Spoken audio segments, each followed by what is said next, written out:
मेरा नाम आइनुल अंसारी है। खोरी गांव में रह रहा हूँ करीब 15 साल से। आज खोरी गांव में जो फरीदाबाद नगर निगम है बड़े पैमाने पर तोड़फोड़ की गई है, ये मस्जिद में भी तोड़फोड़ की गई है आज? जी, मस्जिद में भी तोड़फोड़ कर गई है। आपने देख सकते हैं, आप दिखा भी सकते हैं लोगों को कैमरे से।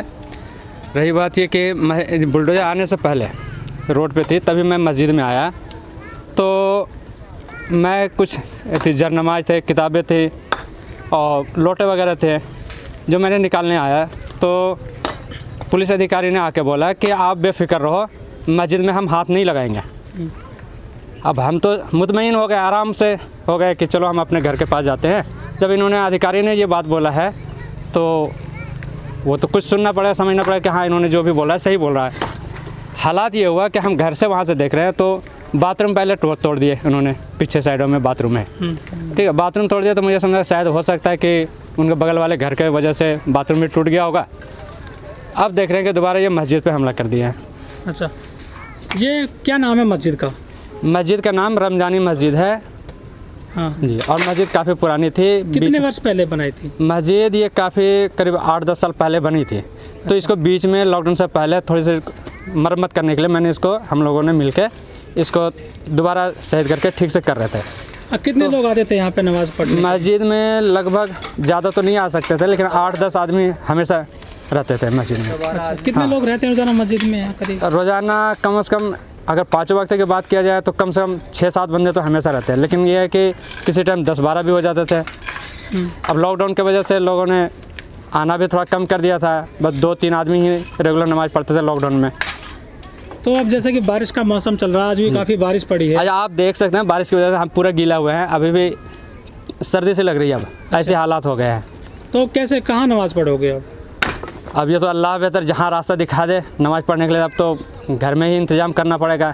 अब मस्जिद थोड़ी सी बची हुई है तो उसमें थोड़ा सा देखते हैं, उधर ही जगह बनाने पड़ेंगे हमें। सर, यहाँ पर तमाम घर तोड़े जा रहे हैं, लेकिन अगर देखा जाए तो यहाँ होटल भी है, क्या वो भी टूटेंगे क्या? नहीं, ये तो उनके पॉलिसी है कि गरीबों को, वो कहते हैं ना कि गरीबी ख़त्म करेंगे, लेकिन गरीबी नहीं, गरीबों को हटाने की बात करते हैं। ये उनकी पॉलिसी है, गरीबों को किसी तरह से हटाया जाए और यहाँ बिजनेसमैन, पैसे वाले लोगों को यहाँ बसाया जाएगा। अच्छा, दूसरा प्लान है? हाँ, इनको 100% दूसरी प्लान है। इनका ये कहने की बात है कि ये अथी जंगल है, वन विभाग है, इनमें पेड़ पौधे लगाए जाएंगे। ऐसा कुछ नहीं है। अगर ऐसा कुछ होता है, खोरी गांव से पर्यावरण दूषित हो रहा तो क्या इन होटलों से नहीं हो रहा? नहीं, ये तो उनकी पॉलिसी है ना। मैं तो कह रहा हूँ कि गवर्नमेंट की पॉलिसी है कि ये पॉल्यूशन हो रहा है, इन पब्लिक से ये हो रहा है। इन इतने बड़े बड़े होटल हैं, यहाँ आप देखेंगे तो इतने बड़े फार्म हाउस बने हुए हैं जो शादी ब्याह में यूज किया जाता है। तो ये नहीं कह सकते कि अरावली पहाड़ी में नहीं है, ये भी है, लेकिन इनके एक गरीबों से इतनी बड़ी दुश्मनी है सरकार की कि अल्लाह बेहतर इन लोगों को हिफाजत करे, बस ये नहीं कर सकता। कोर्ट का आदेश है, तो आपकी तरफ से भी क्या कोई पक्ष रखा गया था? नहीं, देखिए हमारे तरफ से पक्ष रखे भी गए हैं, कुछ लोगों ने ऐसे भी पक्ष रखे हैं जिनके पुनर्वास की बात कर रहे हैं, कुछ लोग कह रहे हैं कि जहाँ झुके वहीं मकान। तो हमारे तरफ से इस चक्कर क्या होता है कि आपस में ही कुछ लोगों में मतभेद हो जाती है, तो ये भी वजह है हमारे साथ।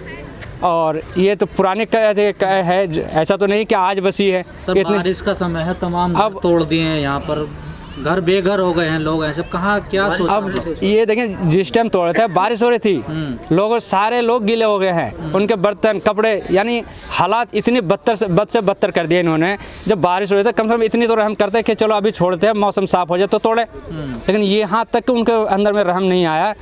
अगर कोई आना भी चाहे तो पुलिस वाले डंडे मार के भगा रहे हैं। लेकिन जो प्रशासन के अधिकारी, उन्होंने कहा था, कल मीटिंग करी थी एक होटल में कि इनको जो है डब्बा कॉलोनी में जो है कुछ फ्लैट दिए जाएंगे। नहीं, ये लोगों को बरगलाने वाली बात है। अब उन्होंने, ये मनोहर लाल खट्टर जी ने, उन्होंने बोला है कि 1400 लोगों को घर दिया जाएगा और भी उनको दिया जाएगा जो हरियाणा का प्रॉपर बासिंदा है। तो हमें नहीं लगता कि ये 1400 घर, तो ये कहने की बात है। और डब्बा कॉलोनी अगर आप कभी गए होंगे या जाके देखेंगे तो उनके हालात इतने बद से बदतर है, यानी 15 साल पहले बनी हुई थी और उनके छतें अभी से झड़ना शुरू हो गया है। एक बंदा हमारे जानने वाले गए थे तो छत के जो है ना सरिया दिख रहे हैं। तो अब क्या सर, इसे दोबारा से मरम्मत करोगे मस्जिद की, या फिर क्या प्लान बनाया? हमारी कोशिश तो देखिए, हमारी कोशिश तो यही रहेगी कि मस्जिद को दोबारा मरम्मत किया जाए। जबकि अगर उनके अंदर में ये चीज़ था कि मस्जिद को नहीं हटाया जाएगा तो हम आगे कोशिश करेंगे कि मस्जिद की मरम्मत की जाए। मौलवी जी, इस खोरी कॉलोनी में कितने धार्मिक स्थल होंगे? मस्जिद की लगभग इनके आंकड़ों से 36 है, जिसमें 12 मस्जिदें हैं। हम तो इतना काउंटिंग नहीं किए हैं, लेकिन इनके ही आंकड़े से मैं बता रहा हूँ कि इन्होंने 36 बताए थे धर्मस्थल है, जिसमें के 12 मस्जिदें हैं, 22 के करीब मंदिर हैं और कुछ गुरुद्वारा हैं, कुछ चर्च हैं, तो यानी कुल मिला के यहाँ लगभग सभी जाति के रहते हैं। तो सर कोई यहाँ पे मदद के लिए नहीं आ रहा क्या? कोई नेता होता है? नेता क्या मदद के लिए आएंगे? देखिए, पक्ष और विपक्ष वाली बात है, पक्ष वाले आएंगे नहीं, विपक्ष को सुनी नहीं जाएगी, तो ये मसला है यहाँ पे। सर करीब 10,000 मकान बताए गए हैं खोरी कॉलोनी में, लाखों की आबादी है, ये लोग कहाँ जाएंगे, कहाँ रात गुजारेंगे, कहाँ दिन गुजारेंगे? पहली बात तो ये है कि 10,000 कॉलोनी इन्होंने अपने हिसाब से बता दिया। अगर उनको फैसला सुनाना था तो वो एक बार सर्वे कर लेते कि कितनी कॉलोनियाँ हैं। 10,000 तो कहने की बात है, मेरे हिसाब से अगर अंदाज़ा लगाए तो 50,000 से प्लस जाएंगे आबाद, 100% 50,000 से ऊपर जाएंगे। अगर आप एक कॉलोनी में गिनती कर लो, पता चल जाएगा कि एक कॉलोनी में कितनी आ रही है। 50 मकान हाँ, भी तोड़ दिए। तो ये कहने के बाद है कि 10,000 है, लेकिन 10,000 नहीं, 50,000 होंगे आबादी। तो आप 2-2.5 लाख मान के चल लो। अगर एक घर में भी अगर 4 बंदे 5 बंदे तो मिनिमम हर घरों में है। जो मोदी सरकार नारा देती है कि जहाँ झुग्गी वही मकान, क्या नारा कैसे लगता है जो मकान तोड़े गए हैं वो आज? सिर्फ उनका इलेक्शन का जुमला होता है मोदी जी का। मोदी जी को तो खुद ही नहीं पता कि जहाँ झुके जहाँ वहाँ मकान होनी चाहिए। वो कहे कि वो उनका तो कोई है ही नहीं आगे पीछे। वो तो पहले भी बोलते हैं कि हम झोला उठा के चल देंगे, हम तो फकीर हैं। तो उनको क्या फ़र्क पड़ता है इन सब चीज़ों से? कोई फ़र्क नहीं पड़ने वाला मोदी जी को। या सुप्रीम कोर्ट का आदेश है, इस वजह से सब लोग किनारा नहीं, कर रहे हैं? सुप्रीम कोर्ट के आदेश है, मैं उनका मान सम्मान करता हूँ, लेकिन सुप्रीम कोर्ट को तो सही रिपोर्ट तो दिया जाए कि सुप्रीम कोर्ट अगर फैसला सुनाए तो उनको सही चीज़ तो बताया जाए, तभी तो वो फैसला सुनाए। वो तो वहाँ इंक्वायरी में नहीं आएंगे। तो आपका पक्ष सुना था ना कि ये नहीं, आपका पक्ष का मतलब कमजोर रहा, वो सही बता नहीं जी, पाया। मैं इस बात से, मुझे भी पता है इस बात से कि इतना है कि हमारे पक्ष की बात सुनी नहीं गई। इन्होंने एक तरफ से पक्ष रखा और अचानक से फैसला सुनाया गया। अब हमारे जो वकील थे, इन्होंने पैसा खा के आराम से सो गए कि हमने तो केस दायर कर दिया। पैरवी नहीं करेगा। हाँ, पैरवी कोई नहीं किया, जहाँ तक मुझे ऐसी जानकारी। लोग पर्यावरण की बात करते हैं, लेकिन फरीदाबाद में जो पहाड़ी इलाका है, अरावली पहाड़ा, यहाँ बहुत सारी यहाँ पे और भी कॉलोनी है, बहुत सारे गांव बसे हैं पहाड़ियों पर। क्या उन पर भी ऐसा ही कुछ कार्रवाई होगी? क्या लगता है, क्या वो बकस दिए जाएंगे?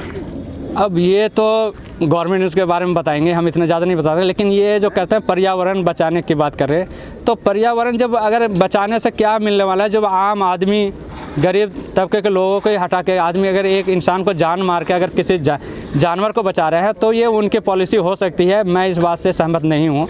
जहाँ ये पूरी खोरी कॉलोनी, इसके आसपास 5 स्टार होटल दिखते हैं, क्लब दिखते हैं, और यहाँ पे बार भी हैं बहुत सारे, वो बारात घर भी हैं, फार्म हाउस हैं, उनसे नुकसान नहीं होता है क्या सरकार को? नहीं, उनकी ही ये मेहरबानी है कि ये झुग्गी हटाई जा रही है। वो होटल वाले या फार्म हाउस वाले ये नहीं चाहते कि ये झुग्गी यहाँ बचे, क्या कि उनका, आप फिल्मों में भी देखते होंगे ना कि हालात कैसे होते हैं कि दिखाते हैं कि होटल है तो उनके पीछे झुग्गी है तो उनको हटाया जाए। और वो वाला सीन चल रहा है बिल्कुल सेम डिट्टो सीन वही यहाँ पे खोरीगांव में चलाया जा रहा है कि होटल वाले कभी नहीं चाहते कि ये गरीब लोग यहाँ बसे। अच्छा, ठीक है। लेकिन जो ये ज़्यादातर इस कॉलोनी में बाहर के लोग हैं, मतलब अन्य राज्यों के हैं, बिहार के, उत्तर प्रदेश के, क्या ये भी एक मुख्य कारण है कि यहाँ के ये असली बासिंदे नहीं है, मतलब मूल निवासी नहीं है यहाँ के? ये हो सकता है। मनोहर लाल खट्टर जी का जो बयान आया है कि उन्होंने कहा है कि 1400 जब घर देंगे तो प्रॉपर जो हरियाणा के होंगे उनको दिया जाएगा।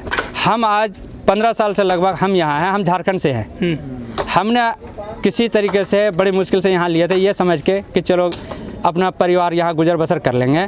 हमने अपना घर, थोड़ी सी जगह थी, ज़्यादा भी नहीं थी, तो वहाँ से बेच के मैंने अपने यहाँ घर बनाया। ज़मीन तो पहले ले लिया था, लेकिन घर बनाने के लिए पैसे नहीं थे, तो मैं अपने घर का जो भी प्रॉपर्टी था, थोड़ा बहुत जो भी था, ज़्यादा नहीं था, तो वो बेच के मैंने यहाँ प्रॉपर्टी बनाई अपने। अब ये सोचा कि चलो हमारे बच्चे यहाँ पढ़ेंगे तो शायद तरक्की करेंगे, तो आगे जाके हमारी भविष्य अच्छी होगी। अच्छा मौलवी जी, ये जो घर तोड़े गए हैं, करीब यहाँ पे 100-150 घर हैं जो दिख रहे हैं, बाकी बहुत सारी आबादी है, इन मकानों में रो रहे हैं लोग, परेशान है, चिंता में हैं। बारिश का मौसम है, मौसम ख़राब है, क्या कुछ प्रशासन ने इनके लिए कुछ सहूलियत की है? खाने पीने की कोई कैंप बनाया हो, कोई पुनर्वास की व्यवस्था की हो? अभी तक तो ऐसी कोई जानकारी नहीं है, और ना ही पुलिस वालों को खुद अपने पानी पीने के लिए उनके पास पैसे नहीं होंगे। वो बोतल के लिए पानी कभी इनके घर से मांगते हैं, कभी उनके घर से मांगते हैं, तो वो क्या सुविधा करेंगे वो तो गरिमा मित्तल बता पाएंगे। सही बात है। जो पूरी कॉलोनी बसाई गई है, जिन लोगों ने प्लॉट काटे थे, जिनको आप भूमाफिया कह सकते हैं, क्या वो अब आ रहे हैं सामने? नहीं, भू माफिया का देखिए लीक पेपर में कितने लोगों का नाम आया, कहा गया कि उनको गिरफ्तारी किया जा रहा है, उनको किया है, लेकिन मुझे नहीं लगता कि अभी तक किसी का गिरफ्तारी हुआ है। क्या बचा जा रहा है उन लोगों को? एकदम सही, इन्हें बचाने वाली तो बात है ही है। इसलिए कि देखिए, जब भू माफिया ज़मीन बेच रहे थे, इतनी आसानी से वो नहीं बेच सकते हैं, क्या कि वो उनका भी ऊपर तक पहुंच होता है, नेता से लेके थाना में, यानी जितने अफसर हैं वो सब मिली भगत होती है। प्रॉपर एक बंदा अगर कह दे कि हम ज़मीन बेच रहे हैं और वो भू माफिया है, तो मैं कहता हूँ कि वो गलत बात है। मौलवी जी, करीब 8-10 दिन बाद में बकरीद आ रही है, लेकिन आपकी मस्जिद धराशायी कर दी गई है प्रशासन के द्वारा। क्या कोई त्योहार मना पाओगे आप? अब ये अल्लाह बेहतर हम लोग के ऊपर रहम करे, और लोगों से क्या कह सकते हैं, क्या कि लोगों ने जो करना था, प्रशासन को जो करना था वो हम लोगों के साथ कर चुका है। बाकी जो बचे हुए और कॉलोनी, हो सकता है कि उनके ऊपर भी बुलडोज़र चले। तो सरकार से तो या प्रशासन से कोई उम्मीद नहीं रख सकते हैं, बस ऊपर वाले से भरोसा है कि अल्लाह जैसे मदद करे हमारी, बस इससे ज़्यादा कुछ नहीं कर सकता।